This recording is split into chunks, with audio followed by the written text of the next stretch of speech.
Doctor হয়ে গেছে, কারণ যে টেকনিক্যালে যায় সে হচ্ছে আরসিএমের ডাক্তার হয়ে যায়, সে টোটাল রোগকে ধরতে পারে। আর ডাক্তারের কাছে যদি আমরা যাই আমাদের রোগ ধরে কি ধরে না, কিন্তু ডাক্তারের কাছে গেলে কি হয়, 200, 300, 400 টাকা ভিজিট দিতে হয় কি হয় না? কিন্তু এনাকে ভিজিট দিতে হয় না, তাও কি ইনি আর্থিক আজাদির ডাক্তার হয়ে গেছে। এনার হাত যদি ধরেন, এনার কথা যদি শুনে নেন, আগামী 3 বছর 4 বছরের মধ্যে আপনার ঘরেও 50,000-এর উপরে ইনকাম আসবে। সেই ফর্মুলাই আজকে দিতে আসছে, কিন্তু ফর্মুলা মাথায় থাকবে না। কারণ এই কারণেই মাথায় থাকবে না, কারণ আমাদের স্মৃতিশক্তি খুব প্রখর কিনা। কারণ আমরা জানি, আমরা এটাই চিন্তা করি আমি যেটা শুনে নিছি সেটা আর ভুলবো না। এর জন্য এখানে কেউ কপি কলম নিয়ে আসেনি, ঠিক আছে? আপনি নিয়ে আসছেন, কিন্তু অনেকেই নিয়ে আসেনি, কারণ ওনারা ভাবছে যে দিমাগে বোধহয় সেট হয়ে যাবে। কোনো দিনও হবে না। জালাল স্যার, আপনার বাবার নাম কি? তার বাবার নাম কি? তার বাবার নাম কি?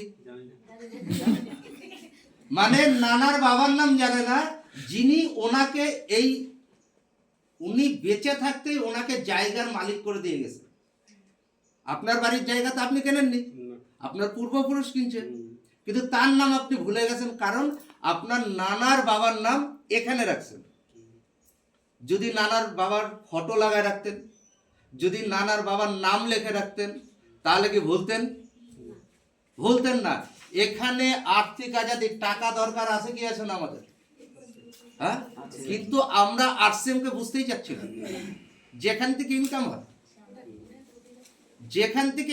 হয়, যেখান থেকে 7 জেনারেশনকে সিকিউর করা যায়, কিন্তু আমরা বুঝতে যাচ্ছি না। কিন্তু স্যার আজ থেকে 10 বছর আগে বসছিল বলে আজকে ওনার জেনারেশনকে নিয়ে এখানে আসছে। কারণ বলে না যে সেকেন্ড জেনারেশন। এই বিজনেস আমি আমার বাচ্চার জন্য করছি, কিন্তু স্যার একটা চাকরি করছিল, সেই চাকরি কিন্তু ওনার জেনারেশনকে দিতে পারবে না, আর পারেওনি। কিন্তু আরসিএম এর টেকনিক্যাল হয়ে গেছে।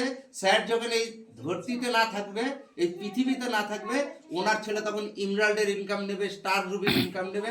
এটা এত বড় পাওয়ারফুল সিস্টেম।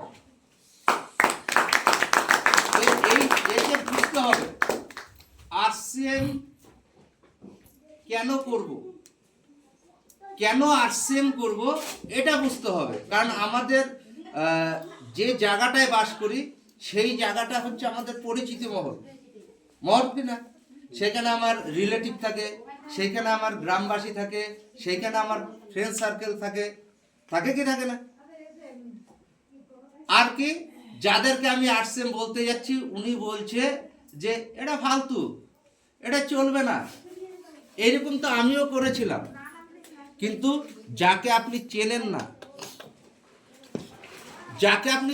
না, কে সুবোধ কুমার চেনেন? কেউ চেনেন? কে সঞ্জয় সাহা চেনেন? কেউ চেনেন? কে লালচাঁদ আলী কেউ চেনেন? কে রাজরঞ্জন কেউ চেনেন? কথা বলেন। কারণ এখানে দেখেন আমরা সবাই পার্টনার, কেউ কারোর বস না। স্যারের 10 বছরের অভিজ্ঞতা আছে, উনি চাচ্ছে যে আমার অভিজ্ঞতা কাজে লাগিয়ে আপনিও স্যারের মতো জায়গায় পৌঁছান। আমার 4 বছরের অভিজ্ঞতা আছে, আমার অভিজ্ঞতা আপনি কাজে লাগিয়ে আপনি আমার জায়গায় আসেন। এর জন্য কথা বলার মামলা আছে কি স্যার? কথা বলবেন। তো কাউকে চেনেন না, আর এই লোক বেশি না, 4 থেকে 5 জন। সঞ্জীব স্যার, পঙ্কজ স্যার, এরা সবাই বলছে আপনি আরসিএম করেন, আরসিএম এর থেকে অনেক বড় জায়গায় যাবেন, কারণ আমি গেছি। কিন্তু আপনার মহল্লায় বেশি লোক আছে কিনা? আপনার বাড়িতে যদি আজকে শাদি লাগে, মিনিমাম 500 লোকের নেমন্তন্ন হবে।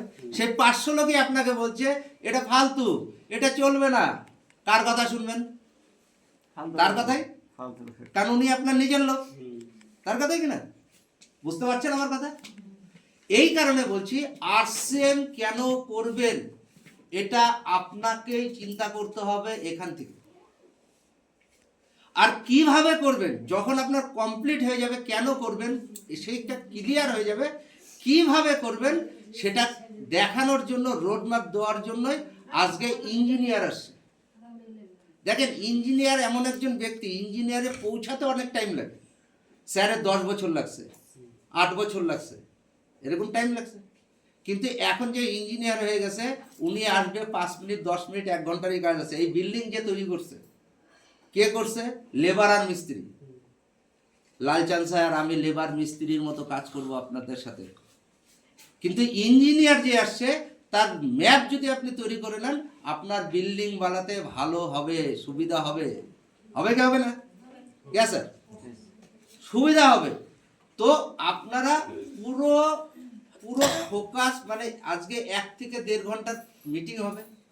এখানে আরসিএমকে জেনে নেন ভালো করে, কাজ তো আমরাই করে নেব।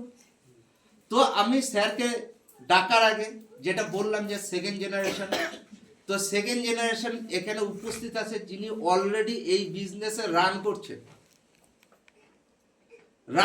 Already, mister রাজরঞ্জন।